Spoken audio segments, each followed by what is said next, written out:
Hey everybody, it's Rob here at etrailer.com, and today we're going to be taking a look at the Westin Protraxx 4-inch Nerf Bars on our 2020 Chevrolet Colorado.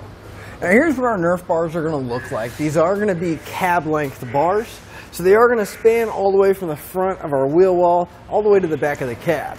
And they are going to provide us a step for the front seat as well as the back, so that way we can get in and out of our truck a little bit easier, whether that's the passengers or somebody driving or even the people in the back.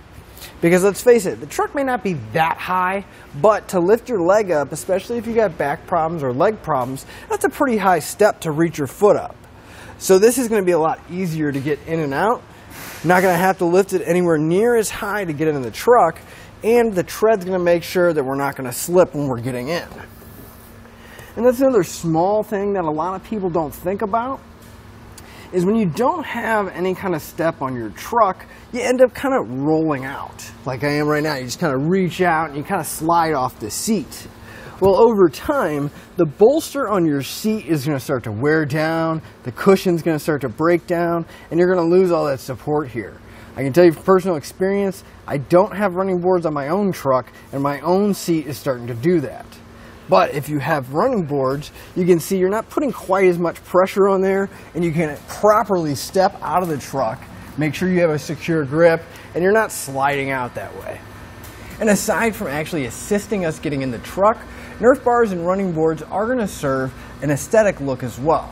They're going to give you an opportunity to make your truck your own and add your own personal style to it. Here you can see we got our Nerf bars in black. It's a black powder coated steel, so it is going to resist that rust and corrosion and stay looking good for a long time. But maybe you have chrome wheels on your truck, maybe you have the chrome bumpers on your Colorado. Our Westin steps here do come in a polished stainless steel, so those might complement the truck a little bit better. It's just up to your personal preference which one you think would look the best. The steps themselves are going to be a 4-inch oval tube.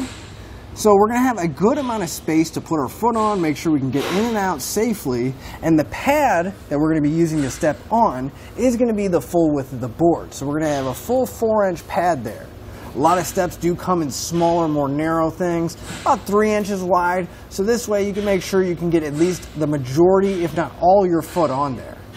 Another thing I like about the Westin steps is that the entire bar is going to be a one-piece design. There's no seams, and even on the end here, they're going to be a dome cap.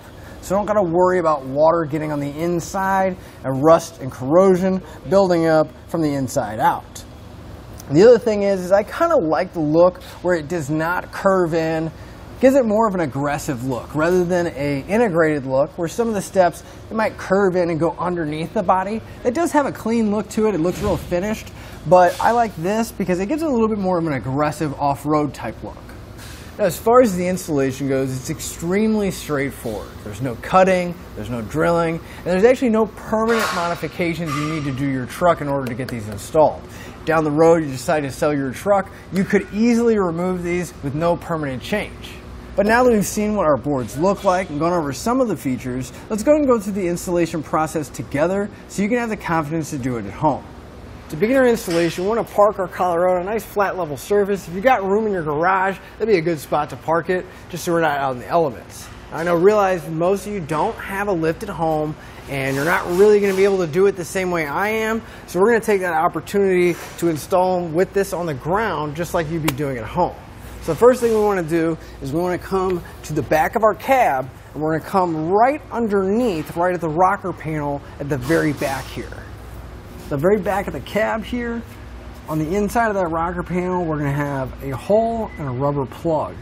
We're also going to have that same combination on the bottom of the rocker panel. And we want to pull both of those plugs out. You just take a flat blade screwdriver, kind of pry them out, pop them out. And we're going to have those same holes if we move forward on the rocker panel. You're going to have another set. So you want to skip this set that's going to be on the back side of the body mount. But then there's another set of rubber plugs, the same location, just in front of that body mount. We want to pull those out. And then we're going to move all the way to the very front corner. And we're going to have those same plugs. And we'll pull those out as well. So I want to grab 2 of the U-nuts out of our kit. It's kind of a little U shape and there's a built-in nut on the side of it. We want to slide the tab that's sticking out. We'll put that in the large hole. And we want to slide it down to where it's going to meet up with that smaller hole. And we're going to do the same thing on the bottom here. Just slide our nuts in place and get them lined up. So we do want to grab one of our brackets now. Now they're all going to be the same, so it doesn't matter which one. There's no left, right, front, or back. But we just want to pay attention to this curved section. That does need to be pointing towards the outside of our truck.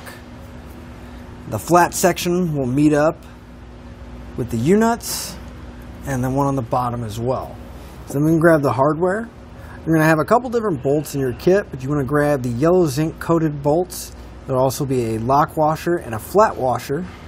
And go through our bracket, and you want to go directly into that U-nut. Now I like to just get a couple turns on there, just hand tight. You don't really need to crank it down or even really get it that tight right now. We just want to make sure that we get both pieces of hardware in and that the bracket's not going to fall down. And once we have this bracket in place, it's going to be the same combination of hardware and the same brackets that are going to go in the other locations where we remove those plugs. And we'll put our U-nuts and brackets in place. Now once you have all your brackets in place, you can grab a 13mm socket and we can tighten up all those bolts holding them in.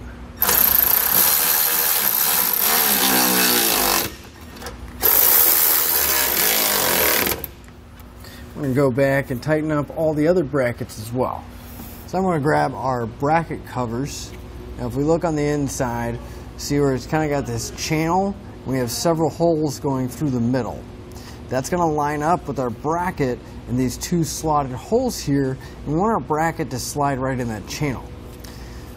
So you can just kind of tilt it to where the Westin is going right underneath that rocker panel. Again, just kind of watch how the bracket's going in. Make sure it goes around the bracket. Then we want to grab one of these small black bolts out of our kit, a flat washer, and you're going to want to come from one side going all the way through the bracket cover and the bracket itself. So you may need to kind of pivot the cover to where it's sitting how you want. You can either have it down pretty far like this. You just want to make sure those holes line up. Pass that bolt all the way through. We'll take another flat washer, slide it over, and then we're going to secure it down with a lock nut. Now we're going to do the same thing for the other hole, passing our bolt and washer through, and then securing it down with another washer and lock nut. Now each one of the brackets has a cover, so we're just going to repeat that process for all the remaining ones.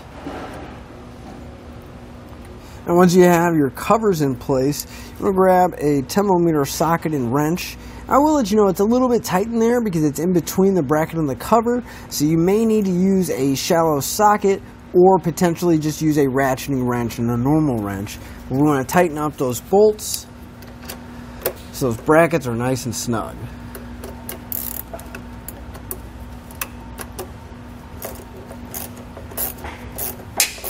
Now it is just going through plastic, so we don't want to crush the cover. We just want to tighten it up to where they're snug and that cover's not going to be moving around on us.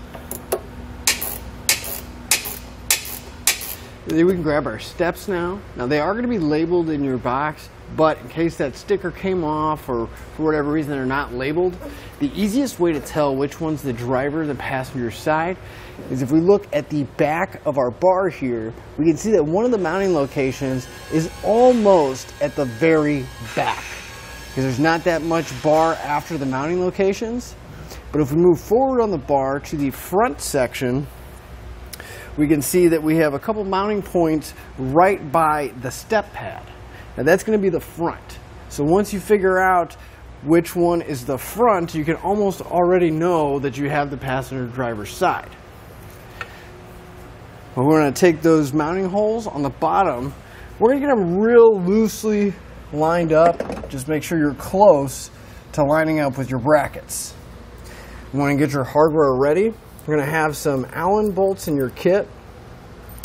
We want to Follow that Allen bolt up with a star washer, and then a flat washer. And then on the bottom side of our bracket, we're going to line up those mounting holes, go through the bracket, and get these at least loosely started so the board will hold itself. So right now the board's super loose. I like leaving everything really loose until the end. That way I can make any kind of adjustments as I need. So I'm just going to couple threads on each one of the bolts. A couple to start, that way we know it's not cross-threading. We'll move to the other mounting locations and put the hardware in there. And once you get all the bolts in place, come back with our Allen key, and I'm going to tighten them up to where they're just snug. We don't really want to crank on them just yet. We're going to get all of our hardware in place, and then we'll come back and we'll torque everything down. So now that these are snug, we'll move forward and continuing tightening the bolts holding the board to the brackets. Now you do want to make sure you come back with a torque wrench and torque all your hardware down to the specified amount in the instructions. You just do want to keep in mind each one of the different size bolts is going to have a different value. So you want to pay attention to how much you're supposed to torque each one of the bolts down to.